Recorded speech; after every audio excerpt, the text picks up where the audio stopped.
welcome back to our channel. I hope you all are doing well. So let us begin with the chapter number 3 of English, and the name of the chapter is A Conversation with Sanya, right? So, in this chapter, we all are going to have a conversation with Sania Mirza, who is a badminton player, right? So, let us read the chapter and find out that what they're trying to explain us. Sania Mirza and Alisa Klibunova of Russia won 2-6, 6-3 and 6-2 against Katerina Bomavo of the Greek Republic and Michael Krajek of the Netherlands. दो सानिया मिर्जा और Elisa क्लिबनावो ये actually जीते थे ये सारे matches against Katerina and Michaella Krajicek जो कि Netherlands के थे, right? The last time we saw an Indian girl in the final of Grand Slam was when Rita Davar finished as runner-up in the singles in 1952. आखिरी बार हमने India की एक female को सिर्फ फाइनल ग्रैंड स्लैम में जाते हुए देखा था, जो कि थी रीता दबोर, जिन्होंने as a single runner up finish किया था, राइट, 1952 में. So now here we have a conversation with Sania Mirza that is going on over here. So the fan number 1 says, "Hi Sania, we are proud of you. How does it feel to be a grand slammer?" तो उस fan ने बोला, hello Sania, और हम आप लोगों आपसे बहुत ही ज़्यादा प्राउड फील करते हैं, राइट? सो उसने पूछा कि आपको कैसा लग रहा है एक ग्रैंड स्लैमर बनके. So Sanya says, it feels great, and if it is your grand slam, it's a really great feeling.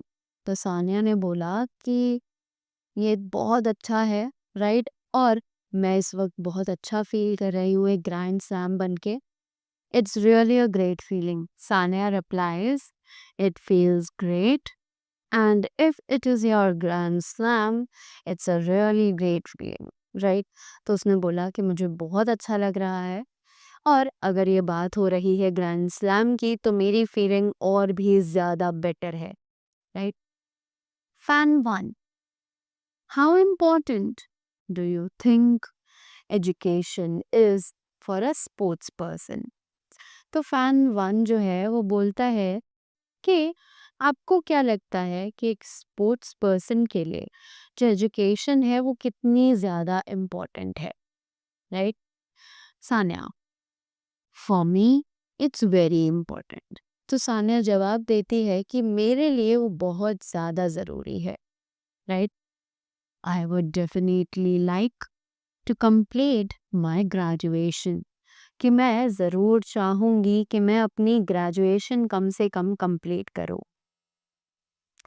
When you are 25 and done with tennis, you will want to do something else. उसने बोला कि जब आप 25 years के हो जाओगे और tennis खेल चुकोगे, right, you would have achieved everything that you wanted to achieve with the help of your game, right? उसके बाद आपको कुछ और करना ही पड़ेगा, right? You can't every time be engaged with the games. So education is extremely important. तो education इसीलिए बहुत ज़्यादा ज़रूरी है, right? Now fan 2, you have strong legs, insisted that Indians are very good with their hands. So fan 2 बोलता है कि आपके जो लेग्स हैं वो बहुत ही ज़्यादा स्ट्रॉन्ग है, पर ऐसा माना जाता है कि जो इंडियंस हैं उनके जो हैंड्स हैं वो बहुत ही ज़्यादा स्ट्रॉन्ग होते हैं, बहुत अच्छे होते हैं. You mentioned Leander Paes as an example, और आपने इसमें लेंडर पेस का एग्जाम्पल दिया था. How can you translate this into your winning formula? तो आप ये कैसे बताना चाहेंगे अपने विनिंग फॉर्मूले के ज़रिए, राइट? क्योंकि बैडमिंटन खेलने के लिए we need both strong legs as well as strong arms also, right? Sanya replies, I think I need to work hard on my feet, fitness and endurance. तो अब सानिया जो है वो बोलती है कि मुझे लगता है मुझे और ज़्यादा मेहनत करने की ज़रूरत है अपने पैरों पे, फिटनेस पे और साथ ही साथ अपनी एंड्योरेंस पे भी. My hands are pretty strong, कि मेरे जो हैंड्स हैं वो काफ़ी हद तक बहुत ज़्यादा स्ट्रॉन्ग है. Most Indians have good hands. बहुत सारे इंडियंस हैं जिनके जो हैंड्स हैं वो बहुत ही ज़्यादा अच्छे हैं, बहुत स्ट्रॉन्ग है. We have to work much harder on our fitness as compared to say the Europeans and the Russians, right? कि मेरे जो हाथ हैं वो बहुत ही ज़्यादा स्ट्रॉन्ग है और बहुत सारे इंडियंस हैं जिनके हाथ बहुत ज़्यादा स्ट्रॉन्ग होते भी हैं. सो हमें और भी ज़्यादा वर्क करना है अपनी फिटनेस पे, राइट? अगर हम कंपेयर करें यूरोपियंस और रशियंस से, राइट, कि इंडियंस जो हैं उन्हें अपनी फिटनेस पे और भी ज़्यादा काम करना चाहिए as compared to the Europeans and the Russians.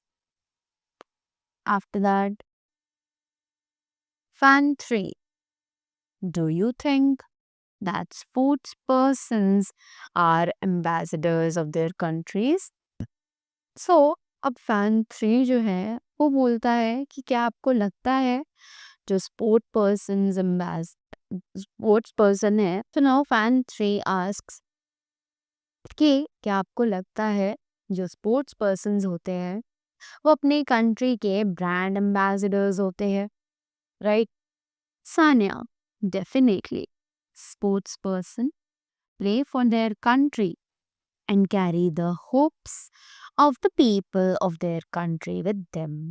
Sania ने बोला बिल्कुल, ये बहुत ज़्यादा इम्पोर्टेंट है क्योंकि स्पोर्ट्स पर्सन पूरी कंट्री को रिप्रेजेंट करते हैं और उस प्लेयर के साथ पूरी कंट्री की बहुत सारी होप्स जुड़ी हुई होती हैं, राइट?